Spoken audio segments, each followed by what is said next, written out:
গান বাজনা অর্থাৎ অশ্লীল যেগুলোকে আমরা বলে থাকি এগুলো শোনা কি হারাম? যদি হারাম হয়ে থাকে তাহলে ইসলামিক গান যেটাকে বলি, গজল বলি, সেটার বিষয়ে ফতোয়া কী হবে? ধন্যবাদ। আমার ছোটবেলা থেকে একটি বিষয়ে সবসময় আমার জি। এই প্রশ্নটি আমার জাগে যে যেখানে রাসূলুল্লাহ সাল্লাল্লাহু আলাইহি ওয়াসাল্লাম সুস্পষ্টভাবে লাহওয়াল হাদিস অনর্থক কর্ম শব্দ উল্লেখ করে গান বাদ্য নিয়ে এমনভাবে বলেছেন যে শেষ জামানা এমন হবে মানুষ গান বাদ্যকে হালাল মনে করবে। জি। তো গান এবং অশ্লীল গান এবং মিউজিক গান এগুলো আমাদের সমাজে এত অহরহ আমরা শুনি, মনে হয় যেন এটি কোনো গুনাহের কাজ নয়, অথচ এটি এমন অনর্থক কাজ এবং গুনাহের কাজ এবং হারাম কাজ। ওলামায়ে কেরাম বলেছেন যে এটি সুস্পষ্ট হারাম, এটি মাকরুহ পর্যায়েও নয়। সকল ওলামায়ে কেরামের ঐক্যমত্য হলো গান বাদ্য এটি সুস্পষ্ট হারাম একটি কাজ। এই গান বাদ্য থেকে অবশ্যই আমাদেরকে ফিরে আসতে হবে। আমি একটি ঘটনা উল্লেখ করি, রাহিকুল মাখতুম যে রাসূল সাল্লাল্লাহু আলাইহি ওয়াসাল্লামের সিরাতের কিতাব রয়েছে, জি।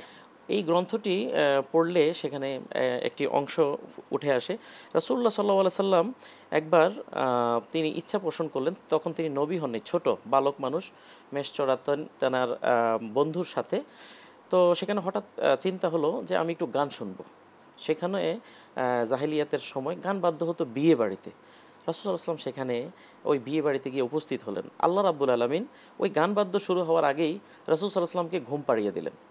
রাসূল সাল্লাল্লাহু আলাইহি ওয়াসাল্লাম গান শুনতে পারলেন না। পরের দিন সকালে উঠে চলে আসলেন, বন্ধুর কাছে বললেন যে আমি তো শুনতে পারিনি। বন্ধু বলল আরেকদিন তোমাকে আমি সুযোগ করে দেব।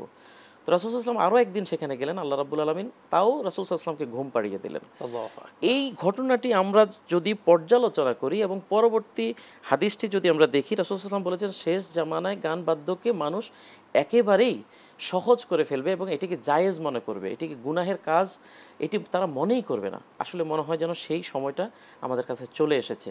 আমরা এগুলো পর্যালোচনা করলে আমরা দেখতে পাই যে গান বাদ্য সুস্পষ্ট হারাম, এটা থেকে দূরে থাকতে হবে। এবং কেউ যদি এভাবে চিন্তা করে যে না গান গাইবো বা গান শোনাবো, গান শোনানোর মধ্যে কোনো গুনাহ নেই, সেক্ষেত্রে সে অনেক মারাত্মক গুনাহগার হয়ে যাবে। নিঃসন্দেহে শেখ, তাহলে ইসলামিক গজল যেটাকে আমরা বলি এটার ক্ষেত্রে কি বলবেন? কোরআন সুন্নাহ কি আলহামদুলিল্লাহ, বলছে? রাসূলুল্লাহ সাল্লাল্লাহু আলাইহি সাল্লামের সময় আলী রাদিয়াল্লাহু তাআলা কবিতা পাঠ করতেন। জি। তো সেখানে রাসূল সাল্লাল্লাহু আলাইহি ওয়াসাল্লাম কবিতা শুনতেন, এই মর্মে সিরাত গ্রন্থগুলোতে আসে।